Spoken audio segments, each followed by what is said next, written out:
질문하실 분 없어요?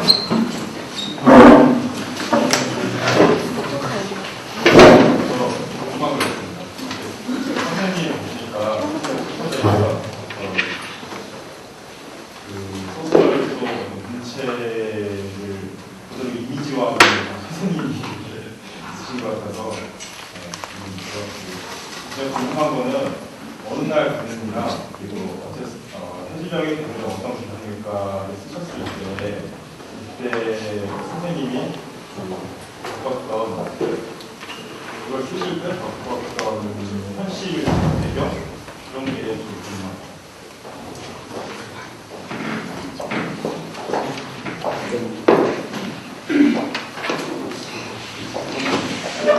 질문을 들으니까 아까 제가 하다가 만 얘기가 있었네요. 그래서 아까 거미사슴까지 그러니까 그 여수의 사랑 쓸 때 제가 가지고 있던 생각과 거미사슴 쓸 때 그 다음에 아까 말씀하신 그 두 편이 실린 내 여자의 열매를 쓸 때까지 얘기를 계속 했었어요. 근데 중간에 말았는데요. 그러다가 거미사슴에서 그런 생각까지 나왔다가 그 내 여자의 열매에 실린 소설들을 쓸 때에는 좀 뭐랄까요, 어떤 그 연민에서 출구를 얻고자 했어요. 사람과 사람이 갖게 되는 어떤 그게 진실한 이해이던 소통이건 간에 그런 건 참 어려운 거지만 가지게 되는 누구나 가지게 되는 어떤 연민에서 그 씨앗이 있지 않을까, 소통을 가능하게 하는 어떤 씨앗이 있지 않을까라는 생각을 갖게 됐고요. 그래서 그 소설집의 연민을 마지막에 드러내는 그런 소설들이 좀 나옵니다. 해질녘의 개들은 어떤 기분일까, 그것도 그런 거고요. 그다음에 그 얘기한 김에 그 그대의 차가운 손까지 한다면 더 한 발 나아가서 그대의 차가운 손은 제가 쓴 소설들 중에 가장 해피엔딩, 나름대로 해피엔딩이 근접한 소설인데요. 그러니까 마지막에서 그 제이와도 같이 그 남녀 주인공이 서로의 껍데기를 다 부숴버리고 만나는 과정 자체가 저로서는 상당히 뭐랄까요, 이런 것이 가능하다라는 것까지 저에게는 나아가본 그런 소설이었습니다. 그랬고요. 지금 앞으로 또 어떻게 쓰게 될지 이제 제가 써가면서 계속 발견해 나가야 될 그런 것이라고 생각이 듭니다. 아까 어느 날 그는 하고 해질녘의 개들은 어떤 기분일까를 쓸 때 제 상황이 어땠냐고 물으셨는데 좀 뜨겁네요.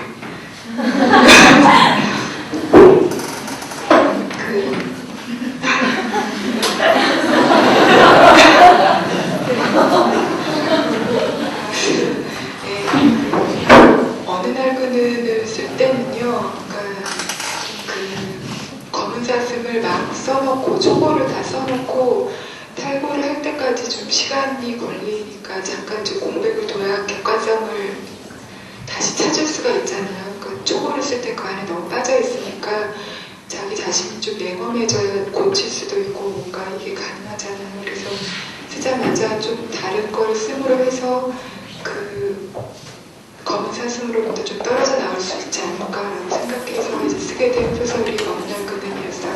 근데 그때 그 고시원에서 살고 있는 그 퀵서비스를 하는 그 오토바이 운전하는 그 남자가 주인공인데, 그때 제가 그 고시원을 얻어서 좀 지내면서 낮에만 지냈습니다. 근데 지내면서 그러니까 좀 그 소설을 생각하게 됐고요.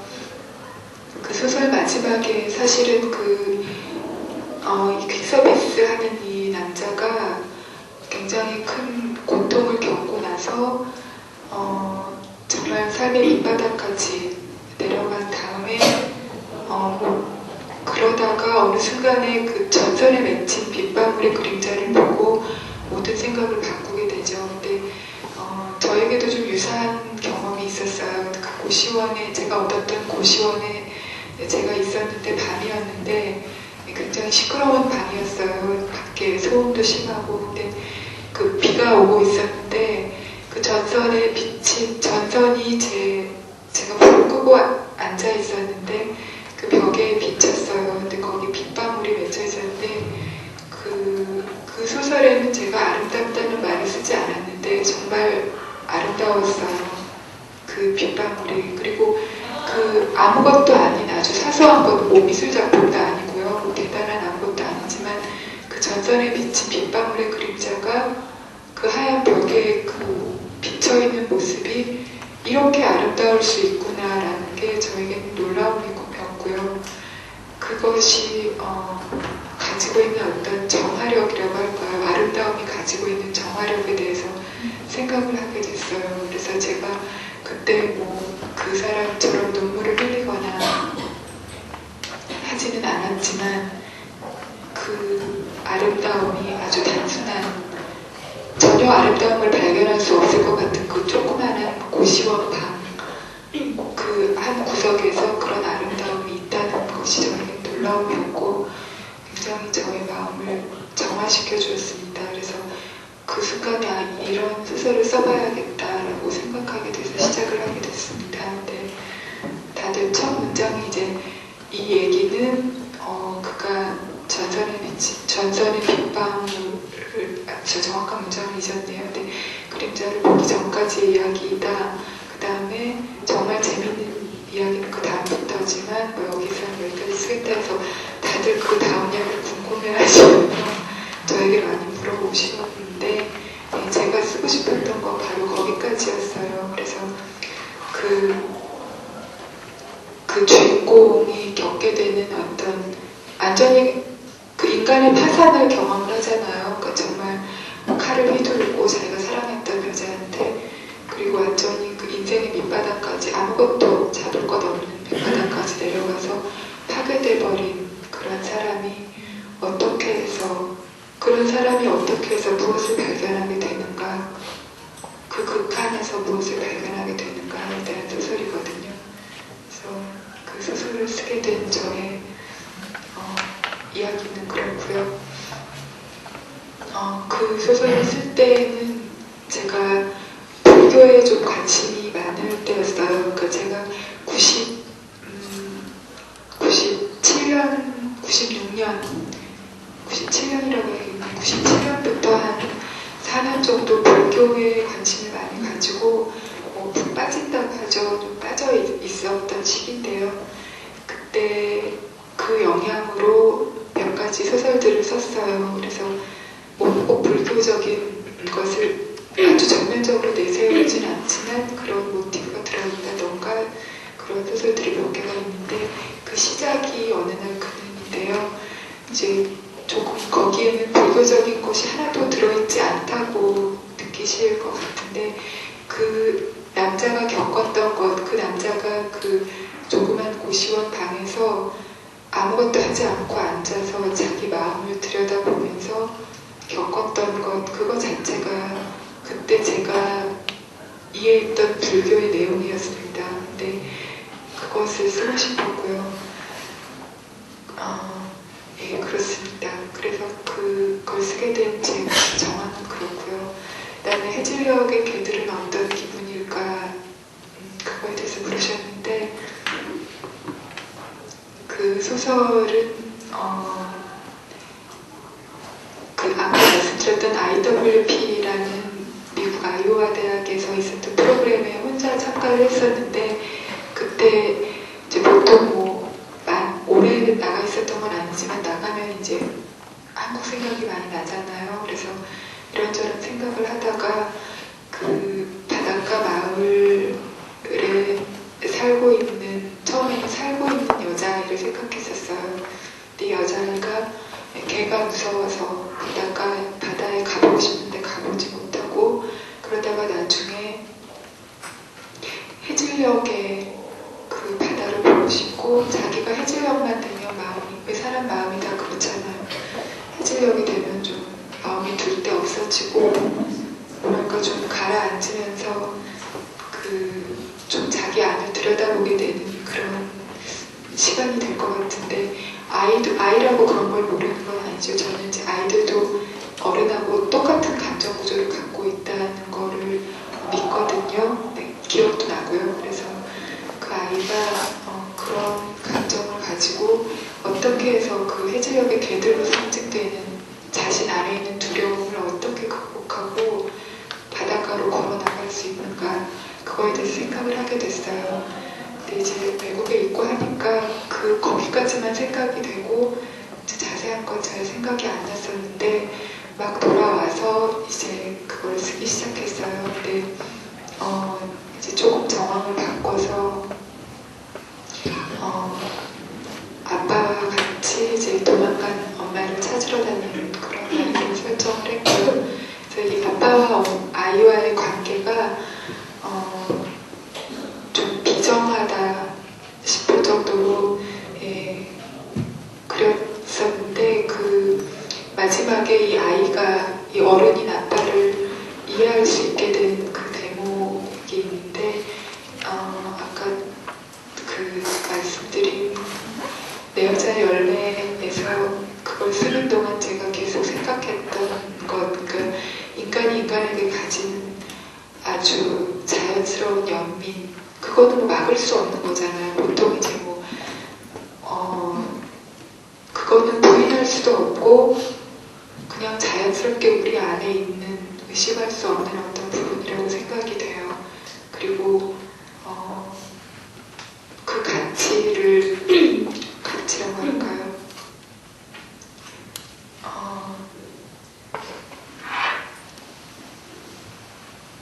글쎄요, 가치라고 하면 그렇고 연민이라는 게 저에게 굉장히 어떤 순수한 감정으로 다가오거든요. 그래서 한 인간이 다른 인간에게 가질 수 있는 호의랄까 뭐 그런 것들은 어쩌면 뭐 조건이 있을 수도 있고요. 뭐 사랑이라는 것만 해도 수많은 논쟁이 있잖아요. 그런데 연민이라는 것은 아주 가장 기본적이면서도 결국 사람이 필요로 하는 어떤 온기라든가 체온에 가장 가까이 가 있는 감정을 해서 아이가 닮은 그 연민, 그걸로 인해서 아주 강해지는, 그래서 바닷가에 애들을 주지 않고 지금 그런 걸로 생각했습니다. 그래서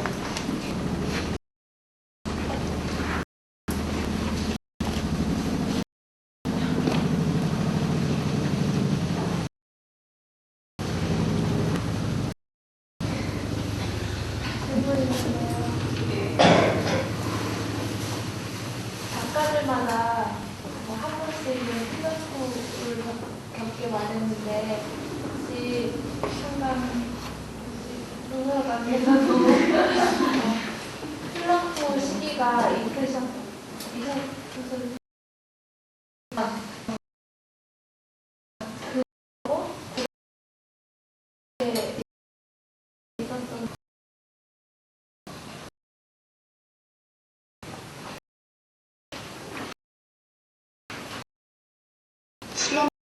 슬럼프는요,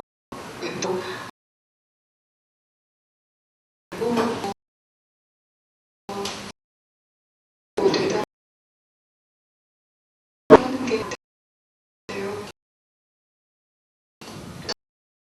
저 같은 경우는 조금 슬럼프인데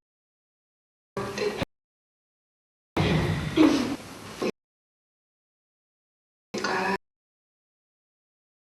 거의 하는 일을 거의 다른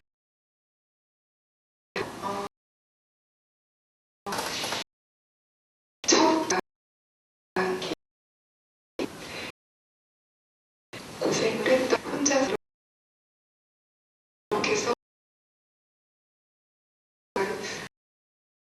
혼자 또 거기다 좀 많이 보는 기억이 나요. 그 분량이 조금 안 되고 다른 분들은 잘 모르겠는데 첫 번째는 그렇게 힘들었었는데요. 그때 잘 안 입을 막고 있는 답답한 게 그랬어요. 그래서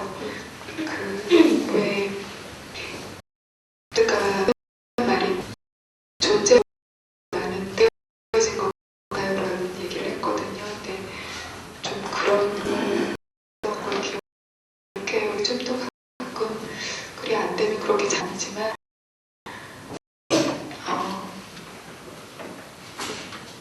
그때 생각하면 그때는 더 어렵고 더 뭔가 잡히지 않는 것을 잡으려고 굉장히 애를 썼었는데라고 생각합니다. 아주 짧은 슬럼프, 짧은 기복이라고 할까요? 뭐 그 정도는 괜찮다고 생각합니다. 근데 기복으로는 글 쓰는 거를 좋아하는 편이라 그러니까 왜 보통 드라마나 이런 거 보면 왜 원고지를 쌓아놓고 하나씩 던지고 안 된다고 머리를 쥐어뜯고 생각이 안 난다고 그러잖아요. 근데 저는 별로 그렇게 그런 걸 안 해본 것 같아요. 그러니까 물론 안 되면 그냥 일어나서 이렇게 뭐 먹기도 하고 저는 좀 일하면서 많이 먹거든요. 그래서 뭐 먹기도 하고 좀 돌아오는 것도 되고 뭐 이런지 이렇게 좀 과장된 그런 게 아닐까 생각하고요. 네. 슬럼프라는 거는 슬럼프라고 생각할수록 슬럼프가 되는 것 같아요. 그냥 뭐 글 쓰는 거는 나름대로 항상 저에게 일단 재미가 있고요. 그리고 쓰고 있는 동안에 만나게 되는 내 마음속의 것들이나 또 자료를 모으러 다닐 때도 많거든요. 그런 순간들도 굉장히 좋고요. 그래서 저는 슬럼프라는 말보다는 그냥 뭐 일이 되고 안 되고 뭐 그런 아주 사소한 걸로 생각하고 있습니다.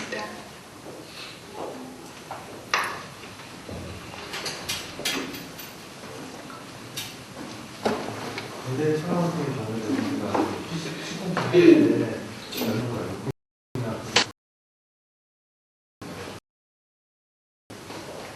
연재할 때요.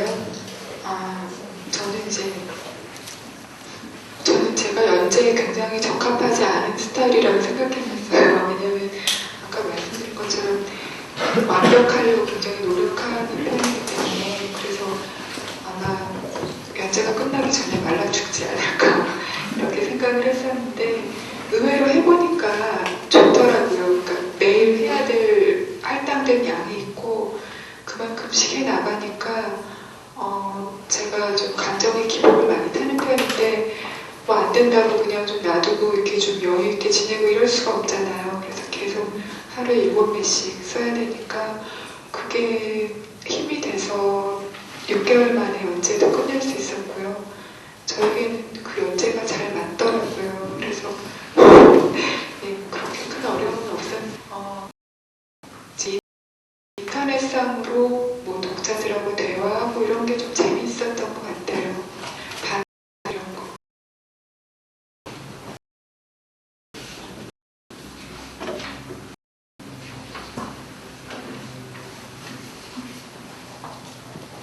지금 질문 하나 정도만 더 받아보고 사인을 해야 될 것 같거든요.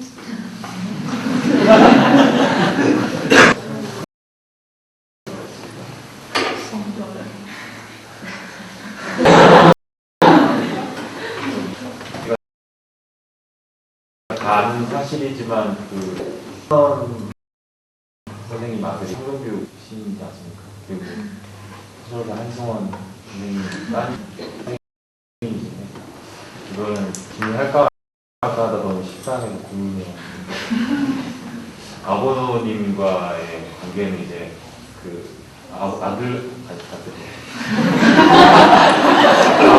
딸의 관계이기도 하지만 어떤 글을 써나가는 궁금한 소설가의 위치이기도 하신데 이제 제가 알고 있기로는 그 아버님이 여기 내려가셔서 이렇게 조용한 곳을 시골에서 사시는 걸로 알고 있거든요. 그 글을 쓰시는 데 있어서 아버님의 그런 문학적인 것이 어떤 의미로 다가왔나 그게 궁금합니다.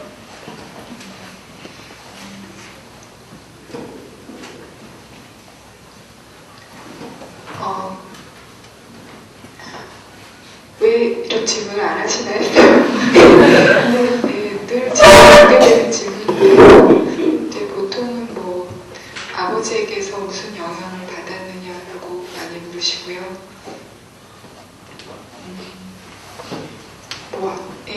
대체로 그런 질문을 많이 받게 되는데